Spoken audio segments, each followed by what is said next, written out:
आज हम एक प्रैक्टिकल करेंगे। उस प्रैक्टिकल के माध्यम से हम सीखेंगे कि घनत्व क्या होता है।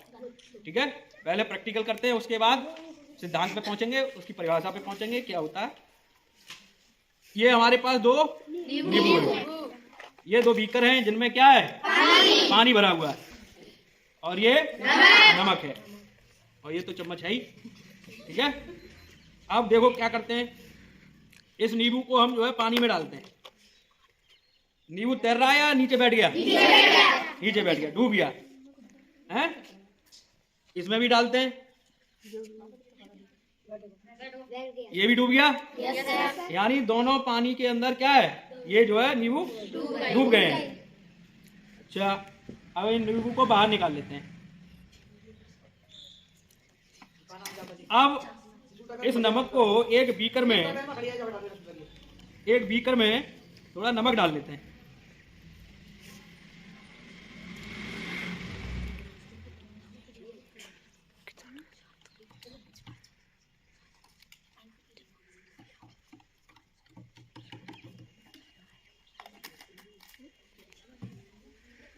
अब इसको घोल लेते हैं।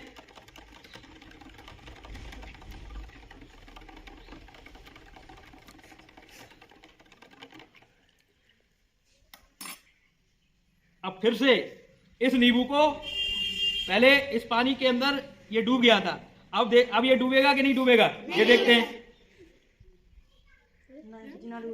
डूब रहा है कहीं? अब नहीं डूबा। अब ये जो है क्यों नहीं डूबा?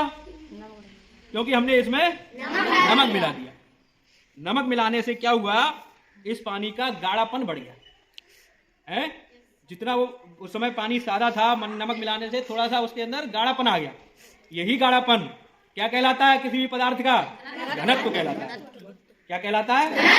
घनत्व कहलाता है। अब घनत्व समझ गए, विज्ञान की भाषा में क्या होता है और देसी भाषा में गाढ़ापन। ठीक है, ये नींबू पहले इस पानी के अंदर क्यों डूबा? इस पानी के अंदर इसलिए डूबा क्योंकि जो पानी का घनत्व है वो नींबू के घनत्व से कम है। यानी पानी का घनत्व कम है और नींबू का घनत्व ज्यादा है सादा पानी के अंदर। जब हमने इसमें नमक मिला दिया तो पानी का घनत्व बढ़ गया और नींबू का घनत्व घट गया। इस वजह से नींबू उसमें तैरने लगा। ठीक है ना। अच्छा, एक इंटरेस्टिंग फैक्ट और बताते हैं। इस विश्व में एक मृत सागर है, एक ऐसा सागर है जिसमें कोई डूबता ही नहीं है। कोई डूबता ही नहीं है, चाहे छोटा बच्चा हो, चाहे बड़ा बच्चा हो, चाहे आदमी हो, चाहे औरत हो, कोई भी उसमें अगर जाएगा तो कोई डूबेगा नहीं। ऐसा कभी हुआ है? किसी सागर में तुम जाओगे तो कई बार तुमने सुना होगा कि ये समुद्र में डूब गया या नदी में डूब गया है, लेकिन उस समुद्र में डूबता ही नहीं है कोई। उस समुद्र का नाम है मृत सागर। क्या नाम है? मृत सागर।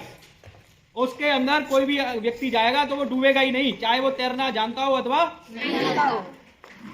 नहीं जानने वाला, तो बिल्कुल डूबेगा ही नहीं। ठीक है ना।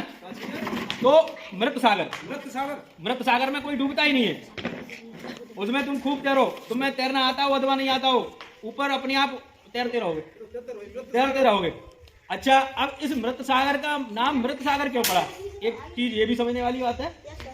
अच्छा, मृत सागर है कहाँ वैसे? मृत सागर जॉर्डन और इजराइल के बीच में स्थित है। इजराइल और जॉर्डन के बीच में स्थित है। अच्छा, हम बता रहे थे कि मृत सागर को मृत क्यों कहते हैं? मृत इसलिए कहते हैं क्योंकि उसमें कोई भी किसी भी प्रकार का जीव जंतु उसमें जीवित नहीं रह सकता। क्यों नहीं रह सकता? उसमें लवणता ज्यादा है, उसमें नमक की मात्रा ज्यादा है। इस वजह से क्या होता है, कोई भी जीव उसमें जिंदा रह ही नहीं पाता, इसलिए उसका नाम मृत सागर पड़ गया। लेकिन एक विशेषता ये हो गई, उसमें अगर कोई भी तैरेगा या जाएगा तो उसमें वो डूबेगा नहीं, चाहे वो कितनी भी गहराई में पहुंच जाए। ठीक है ना। क्यों? क्योंकि उस मृत सागर की लवणता या नमक की मात्रा ज्यादा होने की वजह से लोग तैरते हैं। उसका घनत्व, पानी का घनत्व कैसा हो गया, बढ़ गया, उसके अंदर गाढ़ापन आ गया। जैसे ये नींबू तैर रहा है, ऐसे ही तैरते हैं वहां पे। समझ में आ गई बात? घनत्व समझ में आ गया? मृत सागर के बारे में समझ में आ गया? चलो ठीक है।